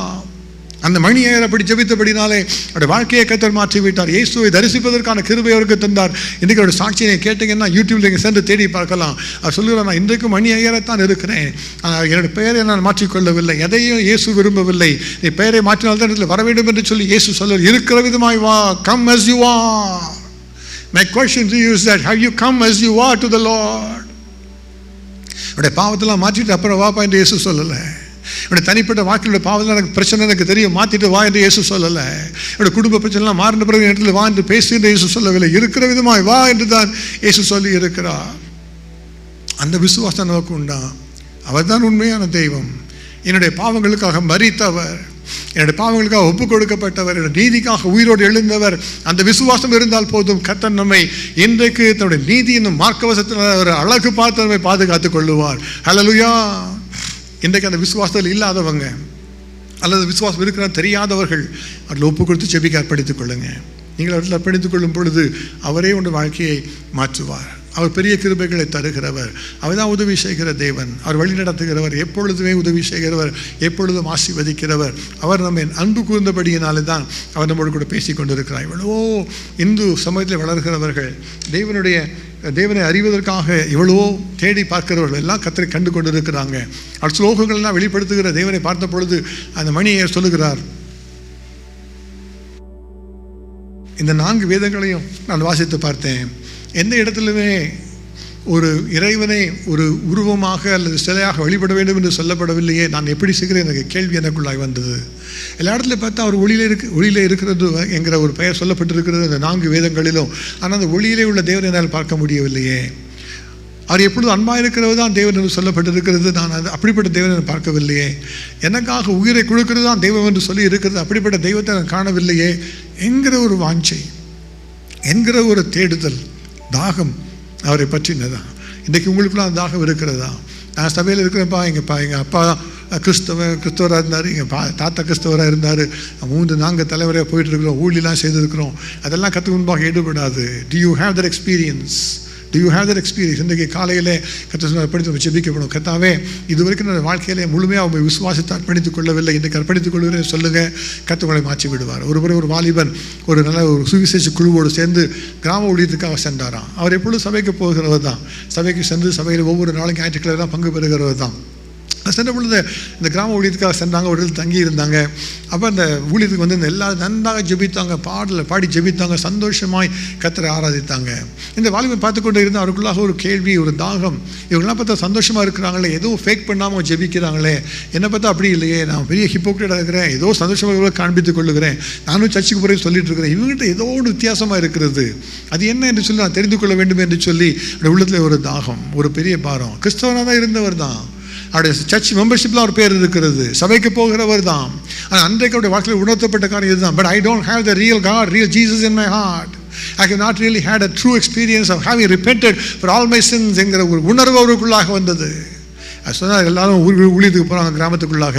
அவர் சொன்னார், நீங்கள் தான் போயிட்டு வாங்க, நான் இன்றைக்கு நான் இருந்து ஜெபிக்க போகிறேன் என்று சொன்னாராம். அது தனியாக இருந்து ஜெபிக்காக நாள் முழுவதும் ஜெபித்தாராம். அது கண்ணீர் விட்டு ஜெபித்தார். இயேசுவே, அவங்கெல்லாம் உண்மையாகவே பின்பற்றி கொண்டு வராங்க, நான் ஏதோ ஃபேக்காக இருக்கிறேன், நான் ஏதோ ஒரு ஆர்டிஃபிஷியலாக இருக்கிறேன், ஹிப்போக்ரிட்டாக இருக்கிறேன், மாயம் பண்ணுகிறவராக இருக்கிறேனே, என்னுடைய உண்மையான வாழ்க்கைக்கு என்னுடைய நான் மற்றவர்களுக்கு காண்பிக்கிற வாழ்க்கைக்கு சம்மந்தம் இல்லாமல் இருக்கிறதே, உண்மையாக இந்த சந்தோஷத்தை பெற்றுக்கொள்வது எப்படி, ரட்சிப்பை பெற்றுக்கொள்வது எப்படின்னு சொல்லி ஜெபிக்க ஆரம்பித்தாராம். அவரே கேட்க ஆரம்பித்த உடனே இயேசுவே தரிசனமாகி அவருக்கு வெளிப்படுத்தினார். அவருடைய வாழ்க்கையில் நடந்த எல்லா காரியங்களும் ஒரு திரைப்படத்தை போல ஒரு சில நிமிஷங்களுக்குள்ள அவர் முன்பாக கடந்து போனது. செய்த எல்லா பாவங்களையும் அறிக்கை கண்ணீர் விட்டு அவர் கதறி அழுதார், முழு சமாதானத்தை பெற்றுக்கொண்டார், ஒரு ரட்சிப்பை அவர் பெற்றுக்கொண்டார். எனக்கு மிகவும் பெரிய மாறல, if you have not had that experience, your question, your repentance, your faith is in question. நீங்கள் தான் கேள்வி கர்த்தரை பார்த்து, கர்த்தாவே ஆபிரகாமை போல விசுவாசத்தை கீழ்ப்படிவதற்கு உதவி செய்யுங்க. இன்றைக்கு கர்த்தாவை ரட்சிப்பதற்காக, நீரை ரட்சிப்பதற்காக வந்தீரை விசுவாசிக்கவும் உண்மையான பாவ மன்னிப்பை பெற்றுக்கொள்ள கிருபை தாருங்க என்று சொல்லி ஜெபிக்கும் பொழுது கர்த்தர் அந்த கிருபை தருவார், வழி நடத்துவார். தான் முதலாவதாக அடிப்படை ஒரு விசுவாசம், இந்த நீதி என்கிற மார்க்கவசத்தை கொள்வதற்கு. இரண்டாவதாக இந்த மார்க்கவசத்தை எப்படி அணிந்து கொள்வது? வேதம் சொல்லுகிறது, உபாகமம் 6வது அதிகாரம் 25வது வசனத்திலே, நம்முடைய தேவனாகிய கர்த்தர் நமக்கு கட்டளையிட்டபடியே நாம் அவர் சமூகத்தில் இந்த எல்லா கட்டளைகளின்படியும் செய்ய சாவதானமாக இருந்தால் நமக்கு நீதியாக இருக்கும் என்று சொல்வாயாக. அப்போ நமக்கு நீதினா என்னவா? கீழ்ப்படிதல் தான் நீதி. முதலாவதாக நம்ம விசுவாசிக்கிறோம். என்னுடைய பழைய பாவங்களை கர்த்தர் எடுத்து விட்டார், நம்ம எல்லா பாவங்களையும் மன்னித்து நீதிமான்களாக மாற்றி விடுகிறார். Instantaneously we become justified in the presence of God as if all our cases are dismissed. அதுதான் இது வரைக்கும் கர்த்தர் நடந்த காரியம். ஆனால் அதை தொடர்ந்து ஒரு வாழ்க்கை இருக்கிறதே, அது தொடர்ந்து அந்த வாழ்க்கையில் என்ன செய்யணுமா? அந்த வசனங்களுக்கு கீழ்ப்படிய வேண்டும். ஸோ முதலாவது நீங்கள் பெற்றுக்கொள்ள வேண்டிய ஒரு அனுபவம், இயேசுவை சொந்த ரட்சகராக ஏற்றுக்கொண்டு பழைய பாவங்கள் மன்னிக்கப்பட்டு எல்லாம் முற்றிலுமாக வெளிவந்து மனம் திரும்பி அறிக்கை செய்ய வேண்டியது. ரெண்டாவது செய்ய வேண்டியது, தேவனுடைய கட்டளைகளின்படியாக கீழ்ப்படிந்து நடக்க வேண்டியது. அதுதான் நமக்கு நீதியாக மாறுகிறது. If you look at that, the righteousness is something that we receive from God first of all in repentance, and then as a result we immediately respond with obedience. அதுதான் கர்த்தர் நமக்கு கொடுக்கிற காரியம். அந்த கீழ்ப்படிதல் வரும் பொழுதுதான் நம்முடைய வாழ்க்கையிலே அந்த நீதி வளர்ந்து கொண்டே இருக்குமாம். சாத்தான் எப்படிப்பட்டவனாக இருக்கிறான்? அவன் வஞ்சிக்கிறவனாய் இருக்கிறான். அது எப்படிப்பட்ட வஞ்சனைகளை அவன் செய்கிறான்? சிலர் வாழ்க்கையில் சொல்லுகிற காரியம் அதுதான், நீலாம் ஜெபித்து ரட்சிப்பை பெற்றுக்கொண்டு விட்டாய், உனக்காக நீ மரித்த ஒரு ரட்சகர் உயிரோடு இருக்கிறார், அவருடைய கிருபைகள்லாம் காலைதோறும் புதியவைகளாக இருக்கிறது, ஆகவே இன்றைக்கு நீ பாவம் செய்தால் நாளைக்கு நீ மன்னிப்பு கேட்டுக்கொள்ளலாம், உடைய பாவங்கள் மன்னிக்கப்பட்டு விட்டு இருந்தான் அவன் காரியங்களை அவன் சொல்லி வெளிப்படுத்தி கொண்டே இருக்கிறான். இன்றைக்கு அநேக அநேக சமயங்களில் அப்படி தான் நம்ம தவறி விடுகிறோம். We are just falling for the trap. He says that you can sin today, tomorrow you can just come back to the Lord. நம்ம நினைத்துக் கொள்ளுகிறோம் இது தேவாலயத்தில் எப்பொழுது கிருபை உள்ளவர் தானே, எப்பொழுது கிருபை செய்வார், மன்னிப்பு தருவார் என்று நம்ம யோசித்து கொள்ளுகிறோம். வேதம் என்ன சொல்லுகிறது? தேவன் தம்மை பரியாசம் பண்ண விட்டார், அவர் பட்சிக்கிற அக்னியாக இருக்கிறார் என்று சொல்லி வேதம் தெளிவாய் நமக்கு போதித்து தருகிறது. அவர் பாவங்களை மன்னிக்கிறவர் உண்மைதான், அவர் நீடிய சாந்தமாக இருக்கிறவர் உண்மைதான், நம்முடைய எல்லா பாவங்களும் தண்டனை தராதபடி தன்னுடைய கிருபைகளை தருகிறவர் உண்மைதான். ஆனால் நம்முடைய உள்ளத்தில் நாமே பெருமை பெற்றுக்கொண்டு இன்றைக்கு நான் செய்து கொள்ளலாம் பாவத்தை, நாளைக்கு மனம் திரும்பிக் கொள்ளலாம் என்று சொல்லி நினைப்போம் என்று சொன்னால் நம்மை போல பரிதபிக்கப்படத்தக்கவர்கள் யாருமே இல்லை. In fact, many people kept on teaching like that, as Paul was saying that you can just sin, you can continue in sin because you are under grace. அப்படி அல்ல, வஞ்சிக்கப்படாதீர்கள் என்பதாக வேதம் தெளிவாய் நமக்கு கற்றுத் தருகிறது. You know what happens when we sin? After we become believers, after we have accepted the Lord Jesus Christ in our life, if we sin, after that what happens? ஒரு பொருளை பார்த்தா கர்த்தர் நீதி கிருபை உள்ளவர், மன்னிப்பை கேட்டு பெற்றுக்கொள்ளலாம். ஆனால் அடுத்த புறத்தில் பார்த்தீங்கன்னா சாத்தானுடைய பிடிகளை அகப்பட்டு கொண்டே இருக்கிறோம். ஒவ்வொரு நாளுமாய் இந்த அடிமைத்தனத்துக்குள்ள வளர்ந்து கொண்டே இருக்கும். Every time you disobey, every time the hook that he has placed upon your life is becoming stronger and stronger and stronger. We become slaves to him. அதுதான் செய்கிற காரியம். நீ சொல்லிக்கொள்ளலாம், விடுதலையாக இருக்கிற சொல்லிக்கொள்ளலாம். இயேசுவின் நாட்களில் பரிசேயர்கள் அப்படிதான் சொன்னாங்க, நாங்கள் ஆபிரகாமின் குமாரர், யாருக்கும் அடிமைகளா இல்லை என்று சொல்லிக் கொண்டார்கள். வேதம் என்ன சொல்லுங்க? பாவம் செய்கிற எவனும் பாவத்துக்கு அடிமையாக இருக்கிறான். If you are addicted to sin, if there is an addiction you are not able to come out, you have to understand that you are caught in the snare of the devil. அந்த கீழ்ப்படியுள்ள மனசு உங்களுக்கு இல்லைன்னா உடனே அறிந்து கொள்ள வேண்டும். வேதம் சொல்லுகிற ரோமர்கள் நிருபம் 6வது அதிகாரம் 15-16 வசனத்திலே, நாம் நியாய பிரமாணத்துக்கு கீழ்ப்பட்டிராமல் கிருபைக்கு கீழ்ப்பட்டிருக்கிறபடி நான் பாவம் செய்யலாமா? கூடாதே. மரணத்துக்கு ஏதுவான பாவத்துக்கானாலும் நீதிக்கு ஏதுவான கீழ்ப்படிதலுக்கானாலும் எதற்கு கீழ்ப்படியும்படி உங்களை அடிமைகளாக ஒப்புக் கொடுக்கிறீர்களோ அதற்கே கீழ்ப்படுகிற அடிமைகளாக இருக்கிறீர்கள் என்று அறியீர்களா? இப்போ பார்த்தீங்கன்னா எல்லாம் ரட்சிக்கப்பட்டுட்டோம், இந்த நீதி என்ற மார்க்கவசத்தை கர்த்தர் தருகிறார். ஆனால் சாத்தான் என்ன செய்கிறான்? நம்முடைய வாழ்க்கை நீதியை கெடுத்து போடும்படியாக அநீதியுள்ள எண்ணங்களை விதைத்து கொண்டே வருகிறான். நம்ம அதற்கு கீழ்ப்படிந்து அதற்கு ஒப்பு கொடுத்து ஒரு முறை பாவம் செய்தோம் வச்சுக்கோங்க, அடுத்த முறை அந்த பாவத்தை இன்னும் அதிகமாக ஸ்ட்ராங்காக கொண்டு வந்து கொண்டே இருப்பான். அதுக்கடுத்து தொடர்ந்து பின்பற்றி தொடர்ந்து வந்து கொண்டே இருக்கும். வெளியே வர முடியாதபடிக்கு அவன் ஒரு பெரிய அடிமைத்தனத்துக்குள்ளாக கொண்டு வந்து you become slaves to the sin என்பதாக வேதம் சொல்லுகிறது. பவுலுக்கே அந்த அனுபவம் இருந்து அவரே சொல்லுகிறார், நான் விரும்புகிற நன்மையை செய்யாமல் நான் விரும்பாத தீமையே செய்கிறேன். நன்மை செய்ய வேண்டும் என்று விரும்புகிற என்னிடத்திலே என்னுடைய சரீரத்திலே ஒரு பாவம் உண்டு என்கிற பிரமாணத்தை நான் காண்கிறேன் என்பதாக அவர் சொல்லுகிறார். நிர்பந்தமான மனுஷன் நான், யார் இந்த பாவ சரீரத்தில் இருந்து மரண சரீரத்திலிருந்து என்னை விடுதலை ஆக்குவார் என்று அவர் அங்கலாய்த்து அவர் பேசுகிறார். அதற்கு தான் கர்த்தர் கொடுக்கிற ஒரு வழி, எனக்கு சாத்தானின் அதிகாரத்தை அவர் நமக்கு தருகிறார். ஹல்லேலூயா. நம்ம அவருக்கு கீழ்ப்படிந்த பொழுது நம்ம இயேசு கிறிஸ்துவின் சீருடை அணிந்து கொண்டவர்களாக யுத்தத்தில் நிற்கிற ஒரு அதிகாரிகளாக நிற்கும் பொழுது நாம் பிசாசை கடிந்து கொண்டால் அவன் நம்ம விட்டு ஓடி போவான். ஹல்லேலூயா. பாருங்க, அந்த பாவத்தை கொண்டு அடிமைத்தனத்தை கொண்டு வைக்க போராடும் பொழுது அந்த எண்ணங்களை எதிர்ப்பதற்கு கர்த்தர் நமக்கு கிருபைகளை தந்திருக்கிறார். அந்த பிசாசின் வல்லமையை எதிர்ப்பதற்கு கர்த்தர் கிருபை தந்திருக்கிறார். அவர் தான் மாற்றத்தை கொண்டு வருகிறவர். ஒரு வாலிப தம்பி வந்து ஒரு ஊழியக்காரத்தில் வந்து பேசினானா, சொன்ன காரியம் இதுதான், ஸ்மோக் பண்ணிகிட்டே இருக்கனால ஸ்டாப் பண்ண முடியல, ஸ்மோக் பண்ணிட்டு ஸ்டாப்பே பண்ண முடியாது, எனக்கு ஜெபித்துக் கொள்ளுங்கன்னு சொல்லி அந்த ஊழியக்காரரை பார்த்து சொன்னால், பாவம் பண்ணுறது தப்புன்னு தெரியல, இந்த ஸ்மோக் பண்ணுறது பாடிக்கெலாம் ரொம்ப டிஸ்டர்ப் பண்ணலை, பிரச்சனை தானே, அதெல்லாம் தெரியுதுன்னு தான் அந்த பையன் சொன்னான். இப்போ தான் அப்போ தெரிஞ்சுதான் நீ விட்டுற வேண்டியது தானே, நீ உன்னுடைய சரீரத்தை கெடுத்து கொண்டு ஸ்டாப் பண்ண வேண்டியது தானே சொன்ன உடனே கேட்டான், நான் என்னால் ஸ்டாப் பண்ண முடிஞ்சால் நான் ஏன் உங்கள்கிட்ட வரேன் அப்படின்னு கேட்டான். இன்றைக்கி அதுதான் எனக்கு பிரச்சனை, பாவத்துக்குள்ளாக மாட்டிட்டோம், வெளியே வர முடியல. அப்போ அதுக்கு தான் நமக்கு ஒரு ரட்சகர் தேவை, அதுக்கு தான் நமக்கு ஒரு தெய்வம் தேவை. ஹல்லேலூயா. அந்த அதிகாரம் உள்ள கர்த்தர் நம்மிடத்தில் உண்டு. அவர் சொல்லுகிறார், அந்த பாவத்தை கடிந்து கொண்டால் போதும், அது உன்னை விட்டு போய்விடும். ஹல்லேலூயா. இன்றைக்கு உங்கள் வாழ்க்கையில் எந்த அடிமைத்தனமாக இருந்தாலும் சரிதான், நான் இயேசுவை ஏற்றுக்கொண்டேன், உண்மைதான், இயேசுவோடு நடக்கிறேன், விசுவாசிக்கிறேன், எல்லாம் உண்மைதான். ஆனால் இன்றைக்கும் பார்த்தால் நான் வசனத்துக்கு கீழ்ப்படுகிறது இல்லை, கீழ்ப்படியாத விதமாக ஒரு கீழ்ப்படியாமல் வாழ்க்கையை செயலாற்றி கொண்டிருக்கிறது நினைத்தால் உடைய வாழ்க்கையில் ஒரு விடுதலை உங்களுக்கு தேவை. You need deliverance. And that deliverance is possible by the authority that God has vested upon you. அவர் சொன்ன காரியம் என்ன? என்னுடைய நாமத்தினாலே பிசாசுகளை துரத்துங்கள் என்று கர்த்தர் சொல்லி இருக்கிறார். அப்போ இயேசுவின் நாமத்தினாலே இந்த கெட்ட பழக்கத்தை எண்ணங்களை கொடுக்கிற பிசாசை நீ போ என்று சொன்னால் அந்த பழக்கம் உங்களை விட்டு மாறிவிடும். ஹல்லேலூயா. அதுதான் கர்த்தர் நமக்கு கொடுக்கிற ஒரு பெரிய ஒரு வல்லமை. அதுதான் நமக்கு தருகிறவர். அவர் ஆசீர்வாதத்தை தந்து வழி நடத்துகிற தேவன். ஒரு நல்ல குடும்பத்தில் இருந்த ஒரு நல்ல ஒரு சகோதரன் ஒரு ஊழியக்காரத்துலேருந்து பேச வந்த தனியாக பேச வந்தாராம். அவர் சொன்னாரா, எனக்கு ஒரு பிரச்சனை இருக்குது, நான் யார்ட்டையும் சொல்ல முடியாது, நீங்கள் அதுக்காக ஜெபிக்கணும்னு சொல்லி கேட்டாரா. என்னன்னு கேட்டப்போ சொன்னாரா, நான் வந்து இந்த போர்னோகிராஃபி பார்க்கல, அடிமையாக நான் மாறிட்டேன். I become addicted to pornography. After my family, everyone goes to bed in the night, and after 10:30, I turn on my computer and I always spend time in the pornography again and again and again. So I am not able to come out of that. Please help me. என்று சொல்லி ஜெபித்தாராம். இந்த ஊழியக்காரருக்கு ஒரு ஆலோசனை சொன்னார், அந்த பிசாசு கொண்டு உங்களுக்கு போகும்படியாக நீங்கள் கடிந்து கொண்டு ஜெபிங்க, அது போயிடும். அடுத்த முறை அந்த எண்ணம் வரும் பொழுது, அந்த போர்னோகிராஃபி எண்ணம் உங்களை தாக்கும் பொழுது, பிசாசை இயேசு கிறிஸ்துவினால் இந்த ஆபாச படங்களை பார்க்க தூண்டுகிறது, உன்னை நான் எதிர்க்கிறேன், நான் கடிந்து கொள்ளுகிறேன் சொல்லி நீங்கள் ஜெபிங்க, அது போயிடும். அது ஒரு யுத்த ஜெபம் என்று சொல்லி அந்த யுத்த ஜெபத்தை கற்றுக் கொடுத்தாராம். அவெல்லாம் ஜெபிக்கிறது கற்று சொல்லி, கத்தாவே எனக்கு மாற்றத்தை தாரோம், என்னோட பாவத்தை எடுத்து போடும், அப்படி தான் நம்ம ஜெபிக்கிறோம். ஆனால் உண்மையான பாவத்திற்கு காரணம் யார்? அந்த பாவத்தை கொண்டு வந்து போராடுகிற பிசாசானவன். அதைத்தான் நம்ம அறிந்து கொள்ள வேண்டும். வேதம் என்ன சொல்லுகிறது? அவன் ஆதி முதல் பாவம் செய்கிறவனாய் இருக்கிறானா?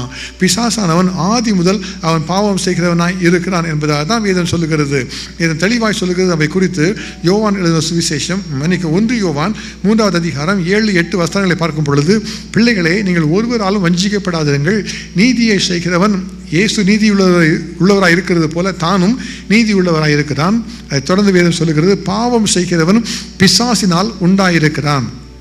ஏனெனில் பிசாசானவன் ஆதி முதல் பாவம் செய்கிறான். பிசாசினுடைய கிரியைகளை அழிக்கும்படியே தேவனுடைய குமாரன் வெளிப்பட்டார். ஹல்லேலூயா! அந்த விசுவாசம் நமக்கு வேண்டும். எனக்குள்ளாக இருக்கிற இந்த பாவ கிரியைகளை, பிசாசின் கிரியைகளை அழிப்பதற்காகத்தான் இந்த தேவகுமாரன் வெளிப்பட்டிருக்கிறார். அவர் எனக்கு அதிகாரத்தை தந்திருக்கிறார். பிசாசை உன்னை இயேசுவின் நாமத்தில் எதிர்க்கிறேன் என்று சொல்லி பாருங்க, அந்த பழக்கம் மறுபடியும் வராமல் உங்கள்கிட்ட கடந்து போய்விடும். ஹல்லேலூயா! எந்த அதுக்காக தான் நம்மோடு கூட பேசிக் கொண்டிருக்கிறார். முதலாவதாக பெற்றுக்கொள்ள வேண்டிய காரியம், இயேசுவை ஏற்றுக்கொண்டு முழுமையான பாவத்தை அறிக்கையிட்டு மனம் திரும்பி அவர் சொந்த ரட்சகராக ஏற்றுக்கொண்டு அந்த விசுவாசமாய் அவர் ஏற்றுக்கொள்ள வேண்டும். அந்த விசுவாசம் தான் நம்மை முதலாவதாக இந்த மார்க்கவசத்தை தரித்துக் கொள்கிற நம்ம தகுதியாக மாற்றுகிறது. அதை தொடர்ந்து கீழ்ப்படிதலுக்கு அர்ப்பணித்துக் கொள்ள வேண்டும். என்ன முறையில், எந்த விதத்தில் கீழ்ப்படிதலை மாற்றும்படியாக சத்துரு போராடினாலும் நாம் அவனை எதிர்த்து நிற்க வேண்டும். அதற்கு தான் இந்த சர்வாயுத வர்க்கங்களை தரித்துக் கொள்வதற்காக தன்மை ஒவ்வொரு நாளும் பேசிக்கொண்டே இருக்கிறார். அப்போ பேசுகிற கர்த்தாவே, எனக்கு இந்த நீதி என்கிற மார்க்கவசத்தை தாருங்க. பிசாசனுடைய தாக்குதலின் எண்ணங்கள் எனக்குள்ளாக வரக்கூடாது. அந்த எண்ணங்களே பாவ எண்ணமே என்னை விட்டு சிந்தையே வரக்கூடாது. இந்த சிந்தையை மாற்றி தாருங்க. இந்த சிந்தையை பாதுகாத்துக் கொள்ளும்படியாய் இந்த மார்க்கவசத்தை எனக்கு தாருங்க என்று சொல்லும் பொழுது கர்த்தர் அந்த கிருபைகளை தருவார். நம்முடைய போர் ஆயுதங்கள் மாம்சத்துக்கு ஏற்றவைகளாக இராமல் அரண்களை நிர்மூலமாக்குகிறதுக்கு தேவ பலமுள்ளவைகளாக இருக்கிறது. அவைகளினாலே நம்ம தேவனை அறிகிற அறிவுக்கு விரோதமாக எழும்புகிற எந்த எண்ணத்தையும் தேவனுக்கு கீழ்ப்படிமையாக சிறைப்படுத்துகிறோம். ஹல்லேலூயா! இன்றைக்கு அநேகருடைய வாழ்க்கையிலே அப்படிப்பட்ட ஒரு மாற்றம் உங்களுக்கு தேவையாக இருக்கிறது. அந்த எண்ணங்களை போராடுகிற வல்லமைகளை எதிர்ப்பதற்கு, ஜெயம் பெறுவதற்கு, பரிசுத்தமாய் வாழ்வதற்கு கர்த்தர் கிருபை தர விரும்புகிறார். அந்த பிசாசை எதிர்த்து ஒரு அதட்டினால் போதும், உங்களை விட்டு கடந்து போய் விடுவான். இன்றைக்கு அந்த அதிகாரத்தை தந்து உங்களை பார்த்து சொல்லுகிற காரியம் இதுதான், என் மகனே, என் மகளே, நீ நீதி என்கிற மார்க்கவசத்தை தரித்துக்கொள், பிசாசின் வஞ்சனைகளை தொடாதபடியாக உன்னை பாதுகாத்துக்கொள் என்று சொல்லி அவர் இன்றைக்கு நம்மை உற்சாகப்படுத்தி கொண்டு இருக்கிறார். மூன்றாவதாக வேதம் என்ன சொல்லுகிறது? இந்த மார்க்கவசத்தை எப்படி தரித்துக் கொள்ள வேண்டுமாம்? நீதிமொழிகள் 20வது அதிகாரம் 7வது வசனம் வேதம் சொல்லுகிறது, நீதிமான் தன் உத்தமத்திலே நடக்கிறான். Righteous walks in his integrity. Righteous man walks in his integrity. நீதிமான் தன் உத்தமத்திலே நடக்கிறான். அப்போ என்ன வந்தாலும் எல்லா சூழ்நிலையிலும் நீதியாக இருப்பது, அதுதான் உத்தமமாக நடப்பது. அநேகரோட வாழ்க்கையில் பார்த்து நீதியாக தான் நடந்து கொண்டு இருப்பார்கள், பாவம் இல்லாமல் தான் நடந்து கொண்டு இருப்பாங்க. சில காம்ப்ரமைஸ் சிச்சுவேஷன் வந்த உடனே அதை விட்டு கொடுத்துருவாங்க. ஏதாயிலும் ஒரு பிரச்சனை வந்துடும், அதில் நிற்க முடியாதபடி தோற்று போய் விடுவார்கள். அது நீதியில் நிற்க முடியாதபடி இருப்பாங்க. வேதம் என்ன சொல்லுகிறது? பாவத்துக்கு விரோதமாக போராடுகிறதிலே ரத்தம் சிந்த படத்தக்கதாக நீங்கள் இன்னும் எதிர்த்து நிற்கவில்லை என்பதாக. அப்ப என்னவா, உங்களுக்கு விரோதமாக ரத்தம் சிந்தப்படுகிற அளவிற்கு நெருக்கங்கள் வந்தாலும் இந்த உத்தமத்தில் உறுதியாக இருக்கணுமா? ஹல்லேலூயா! That is integrity. அந்த இன்டெகிரிட்டி இருந்தால் தான் கர்த்தர் நீதியை தர முடியும். அந்த நீதி என்கிற மார்க்கவசத்தை தரிப்பதற்கு நாம் அந்த உத்தமத்தை நாம் பெற்றுக்கொள்ள, உத்தம குணத்தை பெற்றுக்கொள்ள வேண்டும். இயேசு உத்தம குணத்தை சிநேகிக்கிறவர், உத்தமர்களை இருக்கிற பார்த்து அவர் வழி நடத்துகிறவர். யோபுவை குறித்து வேதம் சொல்லுகிறது, உத்தமனும் சன்மார்க்கனும் தேவனுக்கு பயந்து பொல்லாப்புக்கு விலகுகிறவனுமாய் இருந்தானாம். தேவனே அவனை குறித்து பெருமை பாராட்டினார். ஆனால் பாருங்க, அந்த யோபுடைய வாழ்க்கையில் அவன் சொன்ன காரியம் இதுதான், நான் காம்ப்ரமைஸே பண்ண மாட்டேன் பிசாசே, என்னுடைய வாழ்க்கையில் என்ன பிரச்சனை வந்தாலும் பாரு, நான் என்னுடைய நீதியை விட்டு விலகுவதில்லை என்றவன் சொல்லி முடிவு செய்து கொண்டானான். என்னுடைய வாழ்க்கையில் ஒரு நாள் ஒன்று வந்தது, உடலெல்லாம் பருக்கள், அவன் சுரண்டி கொண்டு உட்கார்ந்துருக்கிறான். எல்லா நண்பர்களும் விட்டு போய்விட்டாங்க, பிள்ளைகள் மரித்து போய்விட்டார்கள், எல்லா செல்வங்களும் இழந்து விட்டாங்க. அது was all the opportunity for compromise. அது எல்லாத்துக்கும் மேலாக அந்த சொந்த மனைவியே வந்து சொல்லுகிறாள், இன்னும் உத்தமத்தில் உறுதியாக இருக்கிறீரோ, தேவனை தூஷித்து ஜீவனை விடும் என்று சொன்ன உடனே அது சரி விட்டுட்டு போகல. That is integrity. When you are faced with troubles, when you are facing odds that you cannot stand against, but to stand in righteousness, that is integrity. This morning, the Lord is expecting integrity on His people, not just like give up and run away, but to stand in integrity. அவன் மனைவியே சொன்னா கூட பாருங்க, அவன் உத்தமத்தில் உறுதியாக நின்று கொண்டிருந்தான். எனக்கு அனைவரோட வாழ்க்கையில் பாருங்க, ஒய்ஃபு குறை சொல்லியே பாவம் செய்து கொடுக்குற ஹஸ்பண்ட்ஸ் உண்டு, ஹஸ்பண்டை குறை சொல்லியே பாவத்தில் இருக்கிற மனைவிகள் உண்டு. யோசித்து பாருங்க நீங்களே. எக்ஸ்கியூஸ் தான், எல்லாம் எக்ஸ்கியூஸ் கொடுத்து அவன் பார்த்தா அப்படி சொல்லிட்டான், ஹஸ்பண்டு சொல்ல பாருங்க நான் இப்படி தான் செய்வேன். அது எதிர்த்து கொண்டு செய்கிற ஒரு பாவ சுபாவம், மனைவியை குற்றப்படுத்தி கொண்டு அதனாலே நான் பாவத்தில் இருக்கிறேன்னு சொல்லி மனைவி மேலே பள்ளியை போடுகிற உண்டு. என்னோட மனைவி பாருங்க எனக்கு ஒத்துழைக்கவே இல்லை, அதனால தான் நான் மாஸ்டர்பேஷன் பண்ணுறேன், அதனால தான் நான் போனோகிராஃபி பண்ணுறேன் சொல்லுகிற மக்கள் உண்டு. Beware, beware. Where is your integrity? Where are you standing? யோபுக்கு விரோதமாக ஒய்ஃபே பேசினா, ஆனால் அவன் அது சாக்கு போக்கு சொல்லலை. தேவனை மறுதலியாக அவன் இன்னும் இருப்பேன் என்று சொன்னான். எல்லா நண்பர்களும் வந்தாங்க, வந்தவனை பார்த்து சொன்னாங்க, எங்கேயாவது பாவம் செய்திருப்பா, அவர் கத்தர் வந்து அப்படிலாம் வந்து சும்மா விட்டுறப்பட சொல்லி நிறைய சொன்னாங்க. அப்போ சொன்ன காரியம் என்ன? நான் என் நீதியை கெட்டியாய் பிடித்திருக்கிறேன், என் நீதியை நான் கெட்டியாய் பிடித்திருக்கிறேன். I am holding on to my righteousness. என் உத்தமத்தை நான் விட்டு விலகுவதில்லை. That is integrity. அதுதான் உத்தம குணம். யோசேப்புடைய வாழ்க்கையை பாருங்க, எவ்வளோ பிரச்சனை வந்தது. சொந்த எஜமானுடைய மனைவி அவனோட கூட பாவம் செய்வதற்கு எவ்வளவோ தோன்றினாள். அவனால் சொல்லியிருக்கலாம், அதிகாரத்திலிருந்து வருகிறது நான் என்ன செய்ய முடியும் என்று சொல்லியிருக்கலாமே. ஆனால் அந்த அதிகாரத்தில் வந்ததை எதிர்த்துட்டு நான் பாருங்க, அதுதான் உத்தமம். That is integrity. தானியேலை பாருங்க, சொந்த ஊர்லேருந்து பல தேசத்தை விட்டு எவ்வளோ கடந்து வந்துட்டான். எல்லாரும் சிறைப்பிடிச்சு பெற்று கொண்டு போயிட்டாங்க. புதிய தேசத்துக்குள்ளே வந்துருக்குறாங்க. அங்கே எப்படியோ வாழ்ந்து கொள்ளலாம். அரண்மனையில் இருக்கிறதெல்லாம் அப்படி தான். இதுதான் culture. The culture of the society has change.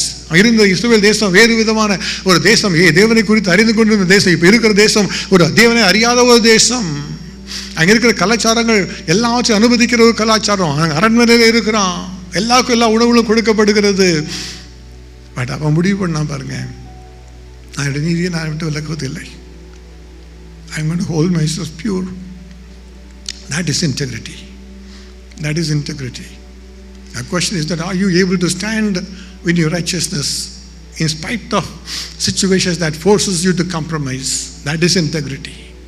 அதுதான் கற்று விரும்புகிற காரியம். அந்த உத்தம குணத்தை இருக்கும் பொழுது தான் அந்த நீதிங்கிற மார்க்கவசத்தை நம்ம தரித்துக்கொள்ள வல்லமையாக நம்ம நிற்க முடியும். ஒரு அடிப்படை விசுவாசத்தில் நீங்கள் இருக்கலாம். இயேசுவை ஏற்றுக்கொள்ளுகிற ஒரு அனுபவம் தான் முதலாவதாக. அந்த ரட்சிப்பு இல்லாதவர்கள் முழுமையாக சாத்தால் தாக்கப்படுகிறார்கள். சில சமயங்களில் கீழ்ப்படியாக இருக்கிறவங்க கீழ்ப்படியாக போதெல்லாம் அடிமைகளாக விற்று போடுகிறார்கள். காம்ப்ரமைஸ் பண்ணுகிறவர்களும் அதே சமயத்தில் அந்த காம்ப்ரமைஸ் வரும் பொழுது உத்தமத்தை விட்டு விலகி விடுகிறார்கள். நோவாவை குறித்து யோசித்து பாருங்கள். வேதம் சொல்லுகிறது, தேவனுடைய கண்கள் பூமியெங்கு உலாவிக் கொண்டிருந்தது. அப்போ நோவாவை கண்டார். பூமியிலே மனுஷனை உண்டாக்கினவருக்கு மனஸ்தாபமாக இருந்தது. ஆனால் நோவாவை பார்த்து சொன்னார், நோவாவே, உன்னை இந்த சந்ததியில் நான் நீதிமானாக கண்டேனப்பா. I saw you as the most righteous in this whole generation. That is integrity. ஏன்னா உலகத்தில் எல்லாருமே வேறு காரியங்கள் செய்கிறாங்க, இவன் மட்டும் வித்தியாசமாக இருக்கிறான். எல்லாரும் சொல்கிறாங்க he is a foolish guy, he is naive. வேறு உலகெல்லாம் எல்லாரும் இப்படி தான் போய் கொண்டு இருக்கு. அவனும் இஷ்டப்படி அவன் சொல்லிக்கணும். எல்லாரும் உலகமே அவனை பழித்து பேசுகிறது. It is standing against the common accepted practice out side. அதுக்கு எதிராக நீங்கள் நிற்கிறீங்களா? மைனாரிட்டியில் நிற்கிறீங்களா கத்தருக்காக? That is integrity. That is integrity. அதுதான் உத்தம குணம். அந்த உத்தம குணம் தான் நம்மை நீதிமான்களாக மாற்றி நிறுத்த வல்லமை உள்ளது. அந்த மார்க்கவசத்தை தரிப்பதற்கு நமக்கு கிருபை சேர்க்கிற தேவன். அந்த நோயை குறித்து வேதம் என்ன சொல்லுகிறது? அவன் நீதியை பிரசங்கித்தவன் என்று வேதம் சொல்லுகிறது. 2 பேதுரு 2:5 சொல்லுகிறது, நீதியை பிரசங்கித்தான் என்பதாக வேதம் அவனை குறித்து சொல்லுகிறது. எபிரேயர் 11:7 சொல்லுகிறது, அவன் தெய்வ எச்சரிப்பை பெற்று உலகத்தை அவன் நியாயத்திற்கும்படியாக அவன் கீழ்ப்படிந்தான் என்று வேதம் அவனை குறித்து சொல்லுகிறது. அப்போ உலகமே சொன்னாலும் where the world is going in some way, but I stand on the side of the Lord and His policy. அதுதான் கத்த விரும்புகிற காரியம். இன்றைக்கு உங்களை குறித்து கத்த பேசியிருக்க காரியம் இதுதான். ஒருவேளை உங்கள் உள்ளத்தில் அடிப்படையாய் இயேசுவை ஏற்றுக்கொண்டு விசுவாசத்தோடு கல்வாரி சிலுவையில் நம்பிக்கையாக இருக்கிற அந்த ரட்சிப்பை பெற்றுக்கொள்ளாத அனுபவத்தில் இருந்தீங்கன்னா ஒப்பு கொடுத்தாரு. நீங்கள் கேளுங்க, இயேசுவே இந்த உள்ளத்தில் வாரும்னு சொல்லி கேளுங்க, அவர் உங்களுக்கு கிருபை தருவார். நான் இயேசுவை ஏற்றுக்கொண்டு இருக்கிறேன், ஆனால் சில சமயத்தில் என்னோட வாழ்க்கையில் சில பலவீனங்கள் நான் கீழ்ப்படியாமல் இருக்கிறேன், ஒரு அடிக்ஷன்ஸ் இருந்தால் என் பிசாசை கடிந்து கொண்டு ஜெபிங்க, இன்றைக்கு கர்த்தர் உங்களுக்கு விடுதலை தருவார். Whatever that may be the case, we are going to pray that God will set us free from that and ask God to strengthen us so that we can stand in a way that we will never compromise at all. இயேசு இந்த நோவாவை குறித்து பெருமையோடு கூட ஒரு காரியத்தை இயேசுவே சொன்னார். வேதம் என்ன சொல்லுகிறது பாருங்க, லூக்கா எழுதின சுவிசேஷம் 17வது அதிகாரம் 26-27 நோவாவின் நாட்களிலே நடந்தது போல மனுஷகுமாரனுடைய நாட்களிலும் நடக்கும். நோவா பேழைக்குள்ளே பிரவேசித்த நாள் வரைக்கும் ஜனங்கள் புசித்து குடித்தார்கள், பெண் கொண்டு கொடுத்தார்கள், ஜலப்பிரளயம் வந்து எல்லாரையும் அழித்து போட்டது. அதுதான் இயேசு சொன்ன காரியம். அப்போ நோவாவுடைய வாழ்க்கையில் நடந்த காரியம் இன்றைக்கு நடக்க போகிறது. இயேசு வரப்போகிறார், இயேசு வரப்போகிறார், இயேசு வரப்போகிறார். அந்த பேழைக்குள்ளாக பிரவேசிக்கிற நாள் வந்து கொண்டே இருக்கிறது. ஒரு நோவாவை போல உத்தமத்தில் நிற்க நீங்கள் தயாராக இருக்கிறீங்களா? ஆயத்தமாக இருக்கிறீங்களா? கர்த்தாவே நோவாவை போல மாற்றும் என்று சொல்லுங்க. வேதம் என்ன சொல்லுகிறது? 2 பேதுரு 3:13 அவர் வரும் பொழுது அவர் இந்த பூமியையும் வானத்தையும் அழித்து அவர் நீதி வாசமாயிருக்கிற புதிய வானத்தையும் புதிய பூமியையும் உருவாக்குவாராம். அது எப்படிப்பட்ட புதிய வானம் புதிய பூமி? அது நீதி வாசமாயிருக்கிற ஒரு இடம். அதுக்குள்ள நீதி செய்கிறவர்கள் மாத்திரம்தான் பிரவேசிக்க முடியும். ஆகவே நம்ம அர்ப்பணித்துக் கொள்ள வேண்டும். கர்த்தாவே இந்த நீதி என்கிற மார்க்க வஸ்தத்தை எனக்கு தந்து வழி நடத்தும் என்று சொல்லி செபிக்கணும். மத்தேயு 13வது அதிகாரம் 40 முதல் 43 வசனங்களிலே வேதம் தெளிவாய் ஒரு காரியத்தை நமக்கு கற்றுத்தருகிறது. கடைசி நாட்கள் நடப்பது என்ன? ஆதலால் களைகளை சேர்த்து அக்னியினால் சுட்டெரிக்கிறது போல இவ்வுலகத்தின் முடிவிலே நடக்கும்.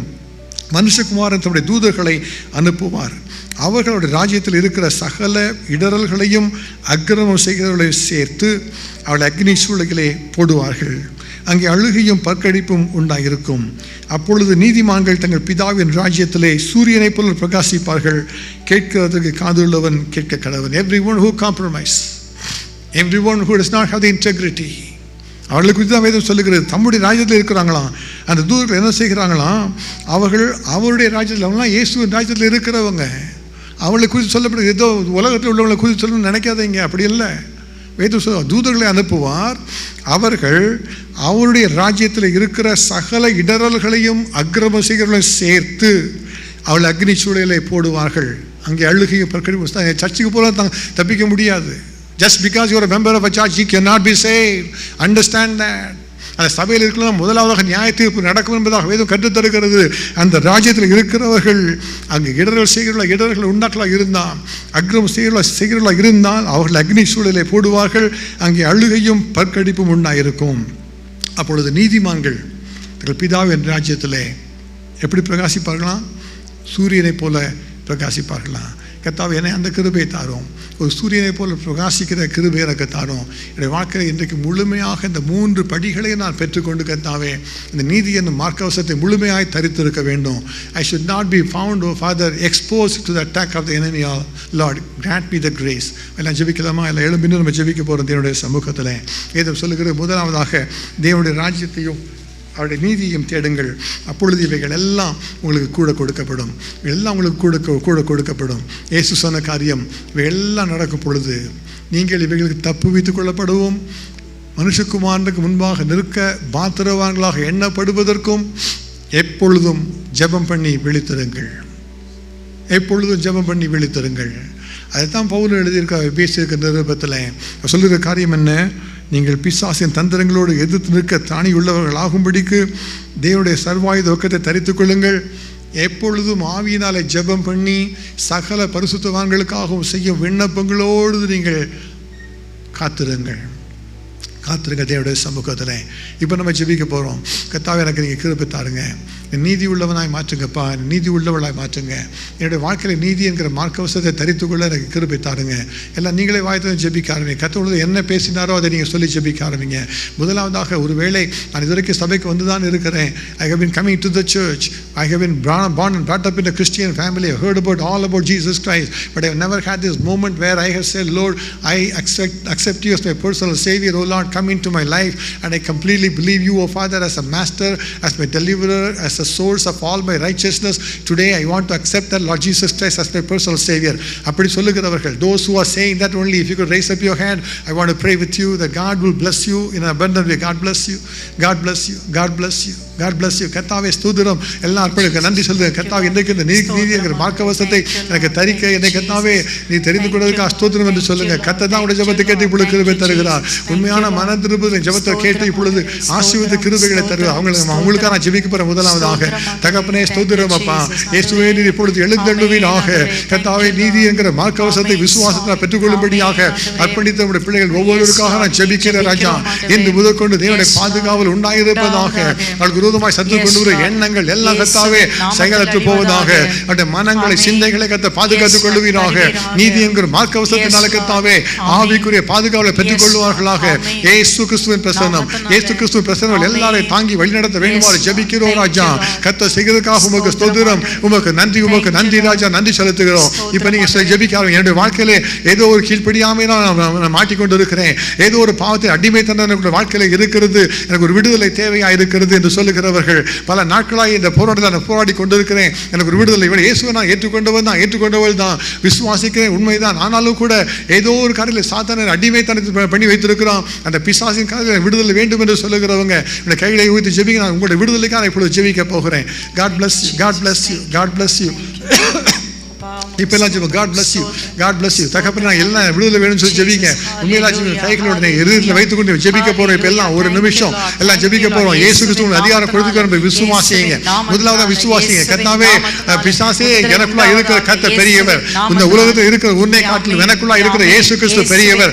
உன்னாலே என்னை பாதிக்க முடியாது, உன்னால வாழ்க்கை பாவங்களை கொண்டு வந்து போராட முடியாது, வாழ்க்கை பாவ பழக்கங்களை கொண்டு வந்து போராட முடியாது, பாவ எண்ணங்களை கொண்டு வந்து போராட முடியாது. இயேசு கிறிஸ்துவின் நாமத்தினாலே உன்னை எதிர்க்கிறேன்.